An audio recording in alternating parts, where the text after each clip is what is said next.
बिहार खबर में एक बार फिर आप सभी का स्वागत है। बिहार के सभी जिलों में मानसून एक्टिव हो गया है। राज्य के विभिन्न जिलों में मानसून की बारिश भी हो रही है। मौसम विभाग के राज्य के कई जिलों में अगले 72 घंटे के लिए भारी बारिश को लेकर अलर्ट जारी किया है। सोमवार और मंगलवार को प्रदेश से ज़्यादातर शहरों में बारिश के आसार है। इस दौरान गरज और चमक के साथ तेज़ रफ्तार से हवा चल सकती है। मौसम विभाग ने सोमवार को पश्चिम चंपारण, पूर्वी चंपारण, किशनगंज, सीतामढ़ी, शिवहर, मधुबनी, सुपौल, अररिया में भारी बारिश का अलर्ट जारी किया है। वहीं राज्य में अन्य हिस्सों में हल्के से मध्यम स्तर की बारिश होने के आसार है। ऐसे में लोगों से सावधानी बरतने की अपील की गई है। किसी भी हालत में लोग खुले स्थान पर जैसे कि खेत खलिहान में नहीं रहने की भी बात कही गई है। मौसम विभाग की रिपोर्ट के अनुसार बिहार के मोतिहारी, गोपालगंज, सिवान, छपरा, भोजपुर, बक्सर, अरवल, भभुआ, रोहतास और औरंगाबाद जिले में कई स्थानों पर हल्के से मध्यम दर्जे की बारिश होने का पूर्वानुमान लगाया गया है। बिहार के शिक्षा विभाग ने आदेश दिया है, अब सरकारी स्कूल के बच्चों को इंजीनियरिंग और पॉलिटेक्निक कॉलेज के शिक्षक पढ़ाएंगे। बता दें, रोस्टर बनाकर हर दिन 1 घंटा पढ़ाना है। 15वें दिन अपने पढ़ाए हुए रिपोर्ट को भी सबमिट करना होगा। बता दें, शिक्षा विभाग के अपर मुख्य सचिव डॉक्टर एस सिद्धार्थ और विज्ञान प्रौद्योगिकी विज्ञान के सचिव लोकेश कुमार सिंह ने इसको लेकर निर्देश जारी किया है। राजनीति का खेल निराला होता है। 1 महीना पहले जिस बीमा भारती की जमानत जब्त कराकर पप्पू यादव ने निर्दलीय ही पूर्णिया लोकसभा सीट जीत लिया था, अब वो बीमा भारती रुपौली विधानसभा सीट के उपचुनाव में समर्थन मांगने पप्पू यादव के घर पहुंच गई है। बता दें, पूर्णिया से लोकसभा लड़ने के लिए बीमा भारती ने जदयू और विधानसभा से इस्तीफा दे दिया था। आरजेडी ने बीमा भारती को पूर्णिया लोकसभा हराने के बाद उनकी ही खाली सीट रुपौली के उपचुनाव में टिकट दिया है। बता दें, बीमा भारती 2020 के विधानसभा चुनाव में जेडीयू के टिकट पर 19,000 वोट से लोजपा के शंकर सिंह को हराकर जीती थी। शंकर सिंह एक बार फिर से निर्दलीय लड़ रहे हैं क्योंकि लोजपा इस बार एनडीए में है और जेडीयू ने कलंदर मंडल को टिकट दिया है। बता दें, पप्पू यादव ने रुपौली विधानसभा उपचुनाव में बीमा भारती के समर्थन को लेकर अपने पत्ते नहीं खोले हैं और कह रहे हैं कि दिल्ली से जब उनका आदेश आएगा तो फैसला वह लेंगे। बिहार के मुजफ्फरपुर में कार्यरत एक महिला दरोगा को फ़ोन पर घूस मांगने के आरोप में सस्पेंड कर दिया गया।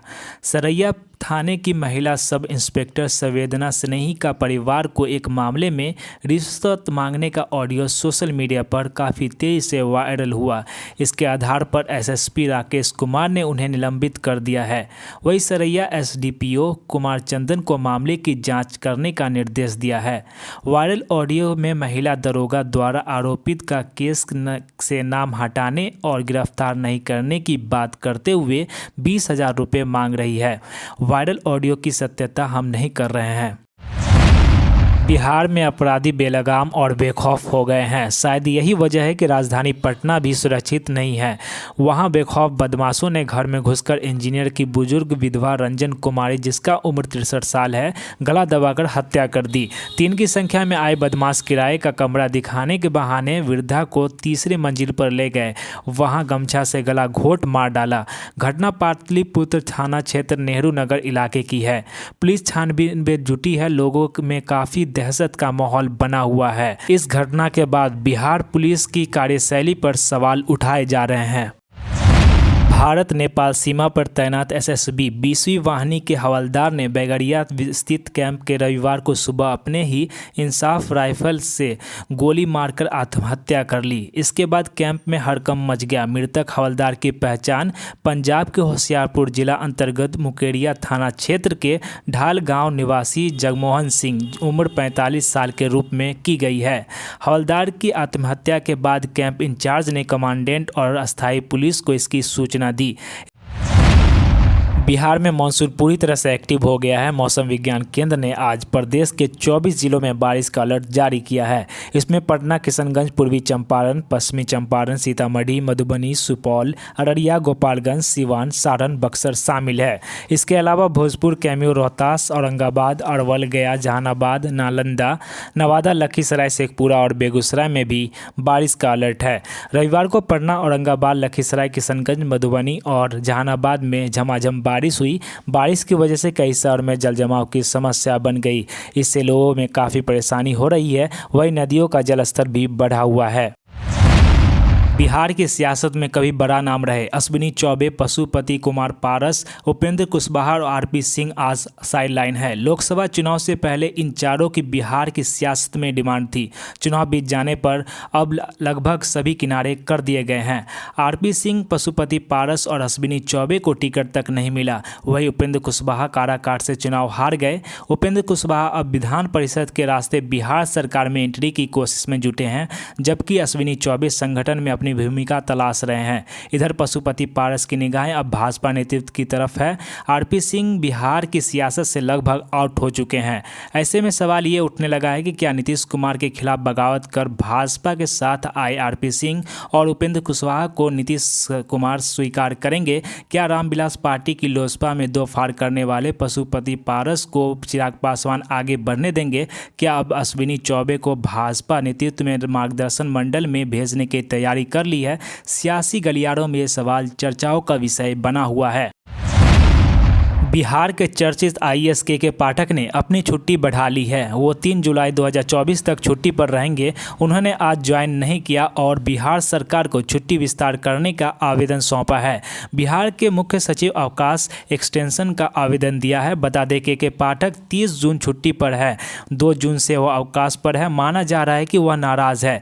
पाठक 2 जून से ईएल पर है। 30 जून तक अवकाश पर रहेंगे। कुल 28 दिन की ईएल छुट्टी स्वीकार कराई है। सरकार चाहती भीषण गर्मी में स्कूलों में छुट्टी हो, लेकिन आईएएस ऑफिसर के पाठक चाहते थे कि न हो। इसे लेकर तनाव की स्थिति थी, जिसके बाद वो छुट्टी पर हैं। मुख्यमंत्री सूत्रों की माने तो उन्होंने अपना अवकाश आवेदन परिवर्तित किया है। ईएल की जगह मेडिकल लीव का आवेदन दिया। ईएल में जहां 28 दिन की छुट्टी था, वहां उन्होंने मेडिकल लीव 3 जुलाई तक मेडिकल लीव लिया है। उन्होंने अपने ईएल यानी अर्जित अवकाश को मेडिकल लीव में बदलने की अर्जी लगाई है। बिहार सरकार ने बालू माफिया पर लगाम लगाने के लिए आर्थिक अपराध इकाई ईओयू को महत्वपूर्ण जिम्मेदारी सौंपी है। आर्थिक अपराध इकाई ने कार्रवाई करते हुए बालू माफिया के अवैध कारोबार में संलिप्त 55 लोगों पर शिकंजा कसना शुरू कर दिया है। बालू माफियाओं में इस 55 लोग की लिस्ट में एमएलसी, पत्रकार, सफ़ेद पोस्ट और कई बड़े नाम शामिल है। पहले चरण में 13 जिलों में 55 कारोबारों की लिस्ट तैयार किया है। बता दें कि संबंधित जिलों में इन माफियाओं के बारे में लोकल पुलिस से इनकी पूरी रिपोर्ट मांगी गई।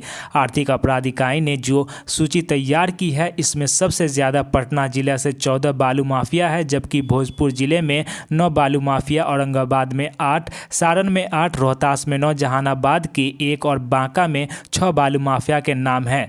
लिस्ट में डॉक्टर अशोक कुमार का नाम है। ये बिठा के रहने वाले हैं। बालू माफियाओं में बड़ा नाम, दूसरा नाम जीवन कुमार का है, जो अशोक कुमार के बेटे हैं और भाजपा के एमएलसी हैं। तीसरा नाम चंदन सिंह का है। ये एमएलसी जीवन कुमार के भाई है। लंबे अरसे से बालू के धंधे में सक्रिय हैं। नीट पेपर लीक मामले में सीबीआई की टीम तीसरे दिन बेऊर जेल पहुंची। वहां 13 आरोपियों से 7 घंटे से अधिक पूछताछ की। इसमें अधिकांश प्रश्नों के उत्तर कमोबेश एक ही था। बता दें, हालांकि आरोपियों ने कई प्रश्नों के उत्तर एक दूसरे से अलग दिए। साथ ही सीबीआई हजारीबाग से गिरफ्तार ओसिस स्कूल के प्रिंसिपल डॉक्टर एहसानुल हक, वाइस प्रिंसिपल इम्तियाज आलम, जमालुद्दीन को 5 दिन के रिमांड पर लेकर पूछताछ कर रही है। सीबीआई ने रिमांड पर लिए गए सभी आरोपियों को अलग अलग पूछताछ के बाद सामने सामने बैठाकर भी पूछताछ की। बता दें, सभी आरोपियों ने एक प्रश्न कॉमन रहा कि पेपर लीक का मास्टरमाइंड कौन है। टीम लगातार मामले की तह तक पहुंचने की कोशिश कर रही है। आज से देश में 3 नए कानून लागू हो गए हैं। कुछ वक्त पहले यह खबर आई थी, दिल्ली पुलिस ने नए आपराधिक कानून के तहत देश में पहला केस दर्ज किया है, लेकिन अब केंद्रीय गृह मंत्री अमित शाह ने इसकी पूरी सच्चाई बताई है। अमित शाह ने बताया कि नए आपराधिक कानूनों के तहत दिल्ली में पहला केस दर्ज नहीं हुआ। उन्होंने बताया कि नए कानूनों के तहत सबसे पहला केस मध्य प्रदेश ग्वालियर जिले में दर्ज हुआ है। दरअसल अमित शाह एक प्रेस कॉन्फ्रेंस में मौजूद थे और वहाँ जब उन्हें नए कानून के तहत दिल्ली में दर्ज हुए केस के बारे में पूछा गया तो उनका जवाब उन्होंने ऐसे दिया। अमित शाह ने कहा, यह झूठ है। अब तक की रिपोर्ट के हिसाब से सबसे पहला मामला ग्वालियर के थाने में दर्ज हुआ है। यह मामला चोरी का है। ये वहाँ किसी की मोटरसाइकिल चोरी कर ली गई थी जिसका वैल्यू 1,80,000 थी। दोस्तों, इसके साथ ही खबर समाप्त होती है। और भी ऐसी खबरों के लिए हमारे चैनल को सब्सक्राइब करें और इस वीडियो को लाइक करना मत भूलिएगा। मिलते हैं नेक्स्ट खबरों में, तब तक के लिए जय हिंद, जय भारत।